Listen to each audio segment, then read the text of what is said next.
بچپن سے مجھے چچی اچھی لگتی تھیں۔ ہم ایک ہی گھر میں اوپر اور نیچے کے پورشن میں رہتے تھے۔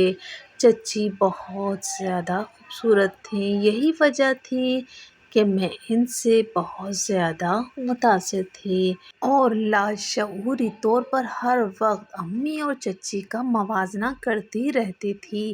چچی کے گھر میں صبح 11 بجے ہوتی تھی اور گھر کے تمام کام وہ ماسی کے سبت انہوں نے کیے ہوئے تھے۔ وہ اپنی جلد کا بے حد خیال بھی رکھتی تھیں۔ مزاجوں کے کھلے تضاد کے باوجود امی سے ان کی بہت اچھی دوستی تھی۔ دونوں میں دیورانی اور جیٹھانیوں والی کوئی بھی بات نہ تھی۔ میں بچپن سے ہی کتابی کیڑا تھی اور یہ واحد شوق مجھے اپنی امی سے وراثت میں ملا تھا، لیکن چونکہ میں چچی سے بہت زیادہ متاثر تھی لہٰذا ان کی ہی طرح ہم وقت بند سنور کر رہتی تھی۔ خاص طور پر مجھے ریڈ نیل پالش بہت پسند تھی۔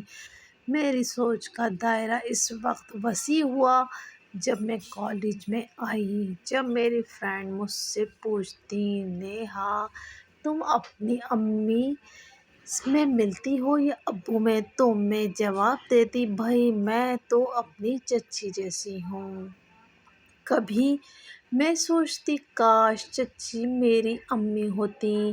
امی زیادہ تر گھر کے کاموں میں ہی مصروف رہتی تھیں۔ وہ یونیورسٹی کی ٹاپر تھیں، اس لیے اکثر وہ طلباء کے آن لائن بھی پڑھایا کرتی تھیں۔ امی مجھے چچی کی طرح کا ہیئر اسٹائل کٹ لینا ہے۔ میں نے امی سے کہا بہت دنوں سے میں سوچ رہی تھی امی کا موڈ اچھا دیکھ کر بات کروں گی، مگر امی نے کہا کیوں؟ امی نے سوال کیا مگر بیٹا مجھے آپ کے لیے لمبے بال ہی پسند ہیں۔ امی نے جواب دیا ہمیشہ ہی ایسا ہوتا۔ امی منع نہ کرتیں مگر ہمیں بھی نہ بھرتیں۔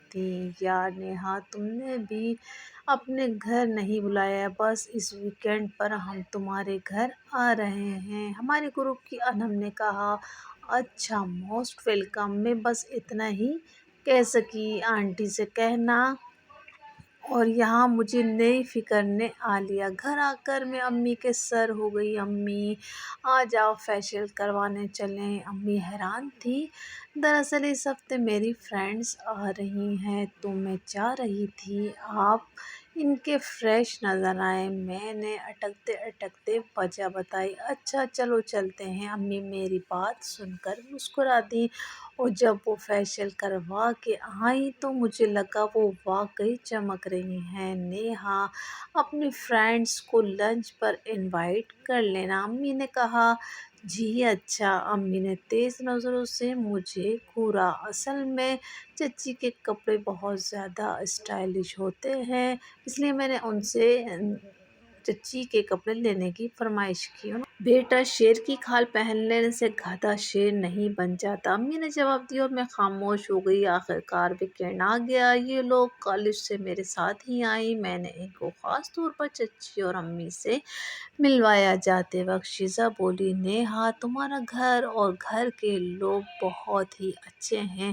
خاص طور پر تمہاری گریس فل سی مما مجھے بہت زیادہ پسند آئیں۔ انہوں نے کہا تم بہت لکی ہو۔ انہوں نے چچی کی ایک دفعہ بھی نام نہ لیا، حالانکہ میں سوچ رہی تھی کہ وہ کہیں گی کہ تمہاری چچی بہت اسٹائلش ہے۔ بہرحال اپنی امی کی تعریف سن کر مجھے لاشعوری طور پر بہت خوشی ہوئی اور اس کے بعد میں نے کئی مرتبہ نظروں کے زاویوں بدل بدل کر امی کو غور سے دیکھا کہ امی میں وہ کیا تھا جو مجھے کبھی نظر نہ آیا۔ میں نے اکثر اپنے خاندان میں دیکھا امی کی ہر جگہ اہمیت دی جاتی تھی۔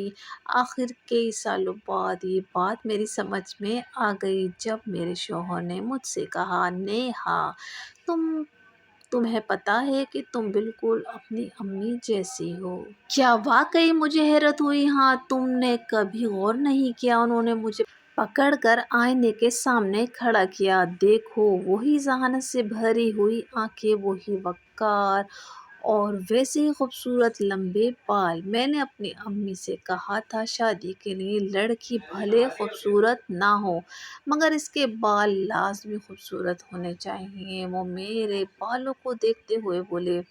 میری امی کے عام سے چہرے میں وہ کیا خاص بات تھی جو مجھے کبھی نظر نہیں آئی؟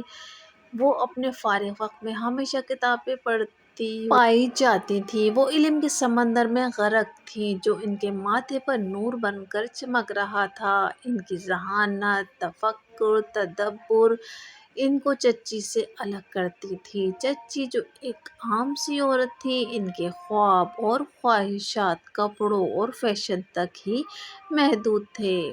اپنے شوہر کے منہ سے تعریف سن کر آج مجھے احساس ہوا، نسلیں پروان چڑھانے کے لیے جس چیز کی ضرورت ہوتی ہے وہ ہے علم اور تربیت۔ میں نے اپنے اللہ کا شکر ادا کیا، واقعی میں اپنی امی جیسی ہوں۔